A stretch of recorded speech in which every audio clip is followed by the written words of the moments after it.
Hello students, total online study YouTube channel में आपका हार्दिक स्वागत है। आज हम क्लास 10th की एक्सरसाइज 3.2 का क्वेश्चन नंबर 2 करेंगे। तो इसको ध्यान से आप समझें। क्या इसमें पूछा गया है आपसे, ऑन कंपेयरिंग द रेशोज। आपने कोई भी दो इक्वेशन आपके सामने यहाँ पे दी हुई हैं, इन दोनों इक्वेशनों से आपने रेशो को कंपेयर करना है। किस हिसाब से? A1/A2, B1/B2, C1/C2। उसके बाद find out whether the lines representing the following pair of linear. जो आपको दो इक्वेशन दी गई हैं, इनको देखते हुए किस प्रकार का ये ग्राफ रिप्रेजेंट करेंगी। वो जो ग्राफ में दो लाइनें आएंगी वो आपस में एक पॉइंट पर इंटरसेक्ट करेंगी, या दोनों आपस में पैरेलल होंगी, या कोइंसिडेंट होंगी, एक ही लाइन होगी दोनों की। तो हम चेक करेंगे। सबसे पहले मैं इस क्वेश्चन को करने से पहले आपको बताता हूं किस प्रकार से दो लाइनें इंटरसेक्ट करती हैं पॉइंट पर, किस प्रकार से पैरेलल होती हैं और किस प्रकार से वो कोइंसिडेंट होती है। तो जैसे हम लिखते हैं A1x + B1y + C1 = 0, A2x + B2y + C2 = 0। तो मान लीजिए, हम क्वेश्चन बाद में करेंगे, पहले आप इसको अच्छी तरह से समझ लीजिए कि किस प्रकार से दो लीनियर इक्वेशन, उनको हम A1/B2, B1/B2, C1/C2 के रूप में लिखकर कैसे पता करते हैं इंटरसेक्ट, पैरेलल और कोइंसिडेंट। तो सबसे पहले हम लिखेंगे A1/A2, A1/A2। अगर फिर लिखते हैं B1/B2। अगर ये दोनों हमारे बराबर नहीं आते हैं, A1/A2 B1/B2 के इक्वल नहीं आता है, तो दोनों लाइनें हमारी किस प्रकार होंगी? इंटरसेक्ट एट ए पॉइंट, एक दूसरे को एक इंटरसेक्ट करेंगी। जैसे हम ग्राफ बनाते हैं, ग्राफ में मान लीजिए एक लाइन हमारी यहाँ पे आ गई, एक हमारी यहाँ पे आ गई, तो इस बिंदु पे इंटरसेक्ट हो गई है। तो इस प्रकार की हमारी ग्राफ के अंदर लाइनें आएंगी अगर दोनों A1/A2 B1/B2 के बराबर ना हो, और ये केवल एक ही लाइन पे इंटरसेक्ट करेंगी, तो इनका एक यूनिक सॉल्यूशन होगा। इनका क्या होगा? एक यूनिक सॉल्यूशन होगा। हिंदी में बोलते हैं इनको प्रतिच्छेदित करती हुई रेखाएं होंगी और उनका एक अद्वितीय हल होगा। ये एक कंडीशन ये है। उसके बाद अगर A1/A2 B1/B2 के बराबर आ जाए, अगर A1/A2 B1/B2 के बराबर न आए तो हमें तीसरा चेक करने की आवश्यकता नहीं है। लेकिन अगर हमारे पास ये कंडीशन आए तो हम C1/C2 भी लिखते हैं। तो वो क्या हो सकता है? या तो C1/C2 ये दोनों बराबर आ गए, तो C1/C2 हो सकता है ये बराबर आ जाए, और हो सकता है ये न आए। तो इसकी एक कंडीशन ये भी बन सकती है, A1/A2 = B1/B2 not = C1/C2। तो ये दोनों तो बराबर आ गए, A1/A2 = B1/B2। लेकिन जो तीसरी C1/C2 हो सकता है बराबर आ जाए, एक कंडीशन में हो सकता है बराबर न आए। अगर बराबर आता है तो ये होती है कोइंसिडेंट लाइन। तो संपाती रेखाएं, हिंदी में बोलते हैं इसको संपाती रेखाएं, और जिनके मैनी सॉल्यूशन होते हैं। संपाती रेखाएं कैसे होती है? जैसे हम ग्राफ बनाते हैं यहाँ पे, और एक लाइन हमारी ये आ गई, जो दूसरी लाइन है वो भी हमारी बिल्कुल इसके ऊपर कोई आएगी, सेम एक ही, क्योंकि दोनों के जो पॉइंट होंगे जो बिल्कुल सेम होंगे, क्योंकि रेशो हमारा A1/A2 B1/B2 C1/C2 तीनों बराबर हैं, तो सेम लाइन आएगी उसी के ऊपर को, एक ही लाइन होगी हमारी, उसके ऊपर को हमारी दूसरी लाइन आएगी। तो इसके बहुत सारे सॉल्यूशन हो जाएंगे, हर पॉइंट पे मीट कर रही है एक दूसरे को, तो इसके मैनी सॉल्यूशन होंगे। तो इसको हिंदी में बोलते हैं संपाती रेखाएं, और इसके अनेक हल होंगे। उसके बाद तीसरी कंडीशन देखते हैं, अगर A1/A2 B1/B2 के बराबर हो, और हमने चेक कर लिया C1/C2 वो भी हमारा क्या है, वो हमारा बराबर न आए, तो इस प्रकार की दो लाइनें जो हमारी आएंगी पैरेलल लाइन। तो हमारी लाइनें क्या आएंगी? पैरेलल लाइन, और नो सॉल्यूशन, उनका कोई हल नहीं होगा। पैरेलल लाइन आएंगी तो देखो, मान लीजिए हमने यहाँ पे ग्राफ बनाया, एक हमारी लाइन यहाँ पे आ गई, दूसरी लाइन हमारी यहाँ पे आ गई, तो दोनों लाइन एक दूसरे के पैरेलल चली। यानी कि पैरेलल लाइन कौन सी होती है? जो किसी भी बिंदु पर कहीं पर भी बढ़ाने पर आपस में नहीं मिलेंगी। इनके बीच का डिस्टेंस हमेशा, कहीं तक भी आप यहाँ बढ़ा लो, कहीं तक भी यहाँ, दोनों के बीच का डिस्टेंस सेम रहेगा। तो इस प्रकार की कंडीशन में आएंगी हमारी पैरेलल लाइन, जिनका कोई सॉल्यूशन नहीं है, क्योंकि जब किसी भी बिंदु पर मिलेंगे ही नहीं तो इसका कोई सॉल्यूशन नहीं होगा। तो मुझे उम्मीद है कि आपको ये समझ में आ गया होगा। अगर आपको ये सब कुछ समझ में आ गया है तो आप इस क्वेश्चन को इजीली कर सकते हो।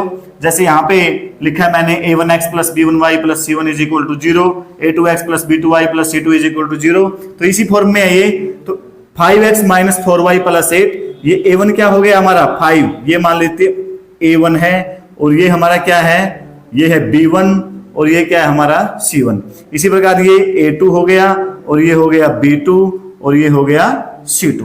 तो हम उस कंडीशन के हिसाब से इस क्वेश्चन को करेंगे। क्या है हमारा a1 बटा a2 b1 बटा b2 चेक करेंगे। पहले 5 divide by 7 is equal to b1 divide by b2, तो b1 क्या है हमारा -4 डिवाइड बाई 6। अगर ये छोटा हो सकता है इसको काट दीजिए, 2 2 जा 4, 2 3 जा 6, तो ये आ गया 5/7 इज इक्वल टू -2/3। तो ये 5/7 कभी -2/3 के इक्वल थोड़े हो सकता है, तो ये क्या है मतलब बराबर नहीं है। तो 5/7 जो है -2/3 के इक्वल नहीं है।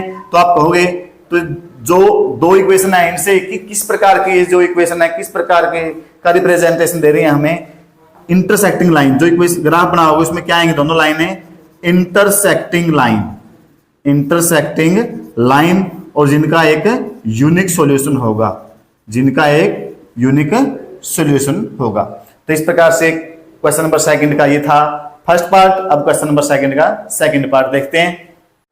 तो अब क्वेश्चन नंबर सेकंड का सेकंड पार्ट देखते हैं।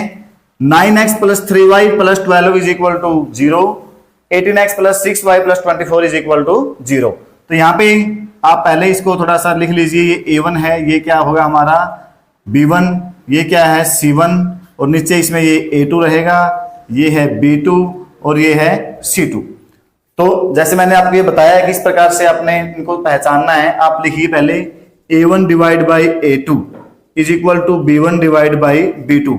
इस हिसाब से आप इनको लिखोगे। a1 की वैल्यू क्या है हमारे पास 9, तो ये आएगा 9 डिवाइड बाई a2 क्या है हमारे पास 18, यहां पर आ गया 18। b1 क्या है 3 और b2 क्या है 6। तो 9 1 जा 9, 9 2 जा 18, 3 1 जा 3, 3 2 जा 6। तो यहाँ पे 1/2 है, यहाँ पर भी 1/2 है। तो हम क्या करेंगे, मैंने आपको बताया था अगर हमारे दोनों बराबर आते हैं तो हम तीसरे पे जाएंगे। तो हम चेक करेंगे कि क्या c1 बटे c2 बराबर है या नहीं है। तो ये दोनों हमारे बराबर है, तो हम चेक करेंगे यहाँ पे c1 बटा c2 को। तो c1 12 है और c2 कितना है, c2 है 24। तो इसको आप शॉर्टकट फॉर्म में लिखोगे 12 1 जा 12, 12 2 जा 24। तो ये भी 1/2 आ गया, ये भी 1/2, ये भी 1/2। इसका मतलब क्या है, ये कंडीशन आ रही है हमारी a1 divide by a2, b1 divide by b2, c1 divide by c2। तो किस प्रकार की लाइन होंगी, कोइंसिडेंट लाइन, कोइंसिडेंट लाइन, जिसके बहुत सारे सॉल्यूशन होंगे, मैनी सॉल्यूशन। क्योंकि कोइंसिडेंट ग्राफ बनाओगे, जैसे मान लीजिए एक लाइन यहां गई तो दूसरी लाइन भी हमारी बिल्कुल इसके ऊपर को जाएगी, एक ही लाइन पे आएंगे। तो इसके बहुत सारे हर जगह पे दोनों लाइनें आपसे मिली हुई हैं, तो इनके मैनी सॉल्यूशन होंगे। तो इसका क्वेश्चन नंबर सेकंड था। अब हम करते हैं क्वेश्चन नंबर थर्ड। तो अब हम इस क्वेश्चन नंबर सेकंड का थर्ड पार्ट देखते हैं।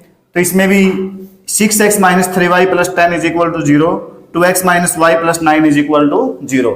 तो आप इसको ऐसे लिख दिए, 6 divide by 2 is equal to -3 divide by y के आगे क्या है, माइनस का निशान है, तो ये माइनस का 1 आएगा। अब 6/2 is equal to -3 divide by -1। यहां से यहाँ भी माइनस है, यहाँ भी माइनस है, तो दोनों जगह माइनस है, तो इसको हम प्लस बना सकते हैं। तो ये 2 3 जा 6 और यहाँ पे क्या आएगा 1 3 जा मतलब 3 ही आएगा। तो यहाँ भी 3 है और यहाँ भी 3 है। तो इसका मतलब तीसरा भी चेक करेंगे हम। तो c1 डिवाइड बाई c2 यानी कि 10 डिवाइड बाई 9, ये हमारा यहाँ पे क्या है, बराबर नहीं है। तो यहाँ पे हमारा क्या है 3 डिवाइड बाई, इसको आप ऐसे भी लिख सकते हो, 2 1 जा 2, 2 3 जा 6। यहाँ पे 3/1 ही था, इसको हम काटने की जरूरत भी नहीं थी। तो 3/1, यहाँ भी 3/1 है, तो ये 10/9 हो गया। तो इसका मतलब ये क्या है, तीसरी जो c1 बटे c2 है, a1 बटे a2, b1 बटे b2 तो बराबर था, c1 बटे c2 इसके बराबर नहीं आया। तो किस कंडीशन को फॉलो करता है ये, हमारी ये कंडीशन, जिसमें a1 बटा b2 a1 बटा a2 b1 बटा b2 के बराबर हो, लेकिन c1 बटा c2 बराबर न हो तो पैरेलल लाइन होती है और जिनका कोई सॉल्यूशन नहीं होता। तो हम इसको क्या लिखेंगे, पैरेलल लाइन, पैरेलल लाइंस और नो सॉल्यूशन, इसका कोई सॉल्यूशन नहीं होगा। तो ये था हमारा क्वेश्चन नंबर सेकंड। मुझे उम्मीद है आपको ये समझ में आया होगा। अब हम करते हैं क्वेश्चन नंबर तो डियर स्टूडेंट्स, अब हम क्वेश्चन नंबर 3 देखते हैं। On comparing the ratios a1 by a2, b1 by b2, c1 by c2, find out whether the following pair of linear equations are consistent और इनकंसिस्टेंट। कि जो आपको इसमें कुछ इक्वेशन दी हुई है, जैसे इसका फर्स्ट पार्ट मैंने यहाँ पे लिखा हुआ है, इसके जो भी क्वेश्चन है सभी में आपने क्या पता करना है, इसी का यूज करके a1 by a2, b1 by b2, c1 by c2 के यूज के हिसाब से आपने बताना है कि कौन कौन सी इक्वेशन इसमें कंसिस्टेंट होंगी और कौन कौन सी इक्वेशन इसमें से इनकंसिस्टेंट होगी। तो मैं आपको सिंपल सा फार्मूला बता रहा हूं। कंसिस्टेंट कौन सी होती हैं? जिसका कोई ना कोई सोल्यूशन होता हो या जिसके मैनी सोल्यूशन भी हो सकते हैं, यानी कि कम से कम एक सोल्यूशन जिसका होता हो उसको हम कंसिस्टेंट कहेंगे। लेकिन यदि किसी का सोल्यूशन ही नहीं होता हो कोई भी, तो उसको हम कहेंगे इनकंसिस्टेंट। तो ये फर्स्ट कंडीशन हम देखते हैं जिसमें a1 divide by a2, b1 divide by b2 के बराबर ना हो। तो जो लाइनें इंटरसेक्ट करती है, मतलब एक पॉइंट पे उनका एक सोल्यूशन तो होता है, तो इसलिए हम इनको कहेंगे ये हमारी इस कंडीशन में रहेगी कंसिस्टेंट। ये रहेगी हमारी कंसिस्टेंट। और इसमें हमारे अनेक सोल्यूशन है, इसमें तो हमारे बहुत सारे सोल्यूशन मिलेंगे जिसमें कोइंसिडेंट लाइन होती है, तो ये इसमें भी क्या रहेगा, इसमें भी ये रहेगा कंसिस्टेंट। इसमें भी इसको हम इस कंडीशन में कंसिस्टेंट कहेंगे। लेकिन एक कंडीशन में इनकंसिस्टेंट होता है, क्योंकि इसमें दोनों लाइनें पैरेलल होती हैं। अगर हमारा a1 divide by a2 b1 बटे b2 के बराबर तो हो, लेकिन c1 बटे c2 बराबर न हो, तो दोनों लाइनें हमारी ग्राफ के अंदर पैरेलल आएंगी और उनका कोई सोल्यूशन नहीं होगा। तो हमारी इस प्रकार की दोनों इक्वेशन किस प्रकार की होती है, वो इनकंसिस्टेंट होती है। तो मुझे उम्मीद है आपको कंसिस्टेंट और इनकंसिस्टेंट ये भी आपको समझ में आ गया होगा। तो इन दोनों इक्वेशनों को हम अब चेक करेंगे कि ये दोनों इक्वेशन हमारी कंसिस्टेंट है या इनकंसिस्टेंट। तो इस फॉर्म में हम लिखेंगे ये 3 डिवाइड बाई 2, क्योंकि हमारा a1 3 है और b1 2 है, c1 5 है, यहाँ पर a2 2 है, b2 3 है माइनस का, और c3 है हमारा 7। तो 3 divide by 2 is equal to 2 divide by minus 3। 3 divide by 2 divide by minus 3। तो 3 बाई 2 बराबर नहीं है जो 2 बाई माइनस 3 है, इसको हम ऐसे लिख सकते हैं -2 बाई 3। तो 3 बाई 2 -2 बाई 3 के इक्वल नहीं हो सकता है, तो ये क्या रहेगा, तो इसका ये हमारी इंटरसेक्टिंग लाइन बनेगी, तो कोई ना कोई हमारा एक सोल्यूशन तो आएगा, इसलिए इसको हम बोलेंगे कंसिस्टेंट। क्या आएगा ये, कंसिस्टेंट। तो इसका क्वेश्चन नंबर 3 का फर्स्ट मैंने करवा दिया है, आपको बता भी दिया है कि किस प्रकार इक्वेशन कंसिस्टेंट होगी, किस प्रकार इनकंसिस्टेंट होगी। जो इसके बाकी के बचे हुए पार्ट आप खुद ट्राई करें, क्योंकि सिंपल है। अगर फिर भी नहीं समझ में आए आप कमेंट कर दीजिए, आपको उनकी वीडियो भी मिल जाएगी। Thank you.